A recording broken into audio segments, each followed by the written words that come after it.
The Premier League has a serious Carlos Baleba problem. This is the perfect profile of signing that we need. Manchester United have spent nearly 2 years chasing the midfielder they believe can fix one of the biggest weaknesses in this team. And Baleba will line one up!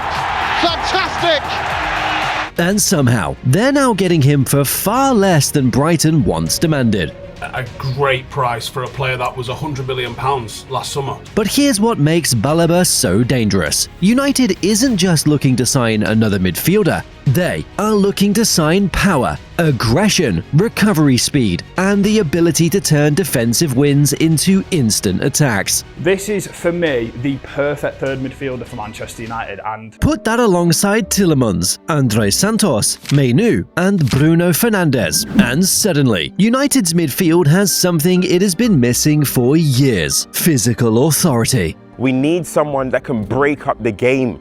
We need someone that can platform Bruno, that can platform Kobbie, that can platform Youri, that can platform André Santos. Baleba is that guy. So, why did Baleba's price drop so dramatically? What does he actually bring that United's other midfielders don't? And why could this one signing create a serious problem for Premier League opponents? Because the fee might look like a bargain, what Baleba does on the pitch could be worth far more.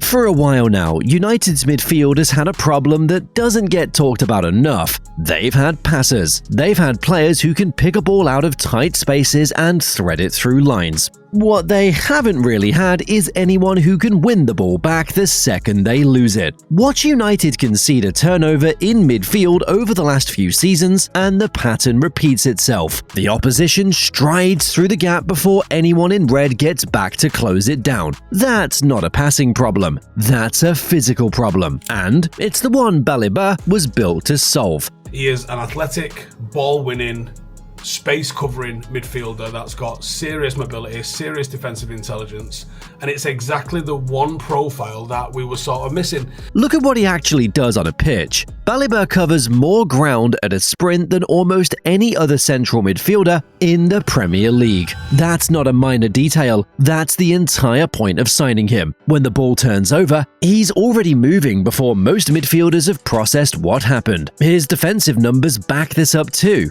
He ranks near the top of the league for shoulder-to-shoulder tackles won, which means he's not just sliding in from behind. He's meeting runners head-on and winning the physical battle. He also ranks high for interceptions in dangerous areas and for winning second balls. The loose ones that fall after a header or a blocked pass, the ones that decide who actually controls a game. Put that into a real moment. A counter-attack breaks down United's left side. The wingers already turned, and instead of a backline scramble, Baleba's already covered 30 yards to cut the passing lane before it opens. The moment to progress the ball into these areas, and let's say the opposition wins the ball back, so now they're in a position where they can counter-attack. Now Baleba, because he's so good defensively and is explosive in short distances, what he can do is that he can be that first line. Or a fullback's pushed forward looking for an overlap, and instead of leaving a hole behind him, Baleba's already dropped into that space to cover it. Again, a player like Baleba can definitely help you with that athleticism and that physical presence, his intelligence in positioning, ability to read the game,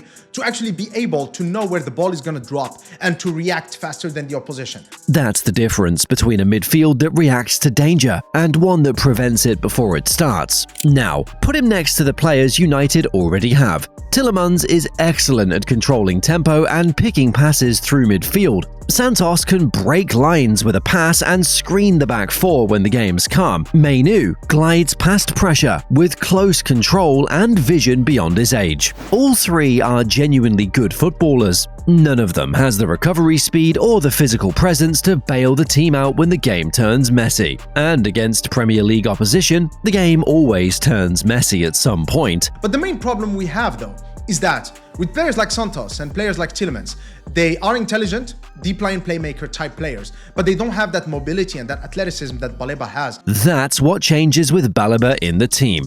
Suddenly, Tielemans can push a little higher, knowing there's cover behind him. Santos can commit to a pass into tight space instead of playing safe. Mainoo can take a risk on the dribble because someone's there to clean up if it goes wrong. It's not about replacing any of them. It's about giving the whole midfield permission to be braver because someone's finally doing the running when the ball goes the other way. This is the exact profile United have been missing since Casemiro's legs stopped keeping up with Premier League pace. Not a passer, not a creator, a genuine ball winner who can still sprint back 40 yards and win the ball clean. This is what they're buying into. They're buying into the potential.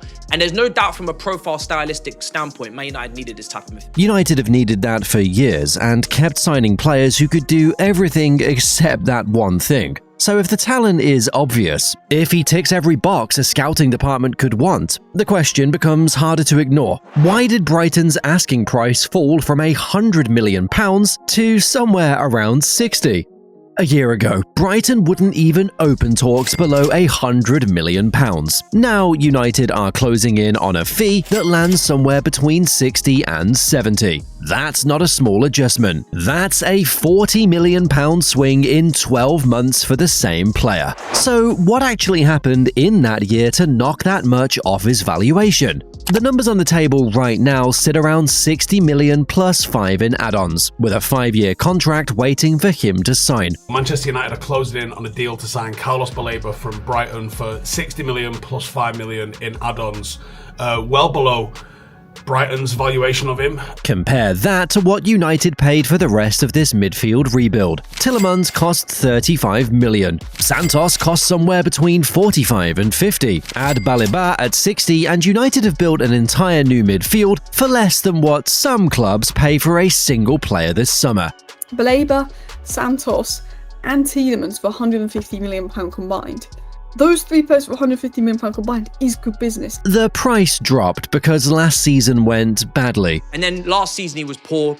His minutes were way down. He was getting rotated in and out that Brighton team. He started quite a lot, but then he was always subbed off, always taken out the team. Baleba started 31 games for Brighton, but completed 90 minutes only 3 times. Fabian Hulitzer kept hooking him at half-time, game after game, and his starts fell compared to the season before. Something clearly wasn't right, and nobody at Brighton was pretending otherwise. There's a theory floating around that his head was somewhere else entirely, specifically at Old Trafford, ever since United's interest became public knowledge. And a lot of people wrote him off last season because he had a bit of a down year. His head wasn't in it, because his head was at Old Trafford. Nobody can confirm that as fact, and it's not fair to present it as one. What is true is that his form dipped hard during the exact stretch when his name kept appearing in transfer stories, and the timing is hard to ignore, even if the cause isn't proven. Here's what actually matters though. A drop in price doesn't mean a drop in talent, and Baleba proved that himself over the summer.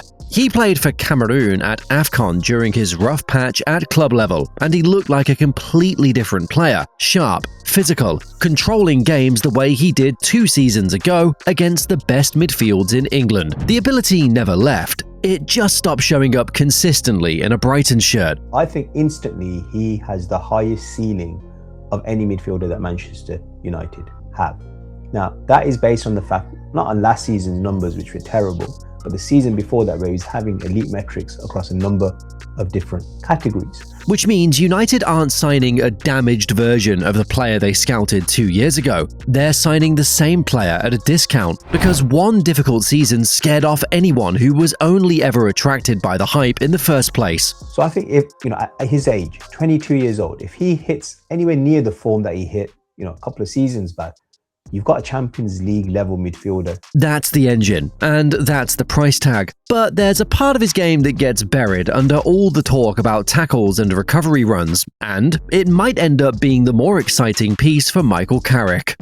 Everyone wants to talk about Baleba's defending. Fair enough, it's the headline trait. But watch him get the ball at his feet and you'll find something that could matter just as much once Carrick gets his hands on him. Baleba doesn't dribble in tight spaces the way most modern midfielders do. He takes long strides, uses his body to shield the ball from anyone trying to close him down, and drives straight through midfield lines in one continuous motion, rather than a series of small touches. It's an entirely different rhythm from what United fans have watched from Mainoo, who beats a man with close control and quick feet in a tight radius. Baleba eats up ground. Once he's past the first defender, he's already building speed toward the second and third. The numbers back up what the eye sees. Among under-23 midfielders across Europe's top leagues, Baleba ranked behind only a handful of the very best names in progressive carries. The passes and dribbles that move the ball meaningfully closer to goal. That's not a fringe stat.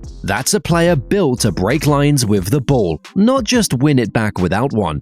Drop him into a double pivot alongside Tielemans, and this carrying ability gives United a way to escape pressure that doesn't rely purely on passing through it. Push him higher into more of an 8 role next to Santos, and suddenly he's the one linking a deep passer to Bruno further forward, using his legs to close the distance between the two. Now when I think about European away days and I think about Santos next to Baleba, I'm thinking we could physically compete. None of this comes without rough edges. His decision-making in the final third still needs work, and there are moments where he holds onto the ball a beat too long instead of releasing it early. His fitness record and recent injury are fair questions too, not something to wave away just because the highlights look good. So put all of it together: the engine, the price, the carrying, and one question remains. What does this actually mean for everyone else in the league? This isn't just a good signing for Manchester United, it's a problem for every team that's spent the last few years picking United's midfield apart in transition. Teams built their game plans around exploiting exactly the gap Baleba now closes, knowing United could be sliced open the moment possession changed hands. Carrick now has a midfield that can control matches when it has the ball, and win the physical battles when it doesn't, something this team hasn't had in one unit for years. The rest of the Premier League built its approach against United on a weakness that might not exist anymore. Somebody's going to find that out the hard way this season.